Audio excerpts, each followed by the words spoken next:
ඉතා පැරණි කාලයක ශ්‍රී ලංකාවේ සශ්‍රීක වනාන්තරවල ගැඹුරේ පුරාණ මායා බලයකින් බැඳී මනුෂ්‍යලෝකයත් නාගලෝකයත් අතර ජීවිතයක් ගත කළ ශාපිට රාජකුමාරයෙකු ජීවත් විය. ආසන්න රාජධානියක මාලිගාවේ බිත්තිවලට ඉදිරියෙන් වූ ජීවිතයක් ගැන සිහිනම වූ මෘදු හදවත් ඇති රාජකුමාරියක් සිටියාය. ඇයගේ ගමන් මගිය සදාකාලිකව විලාස කරනු ලබන ඉරණමක් ඇයට ළඟාවෙමින් තිබුණද ඇය ඒ ගැන නොදැන සිටියාය.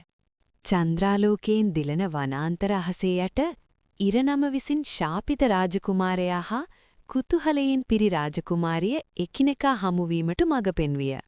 විශ්වාසය වර්ධනය වියත් සමග තම ශාපය අනාවරණය කළ රාජකුමාරයා එම මායා බලයට වඩා ප්‍රතික්ෂේපයට බියව සිටියේය.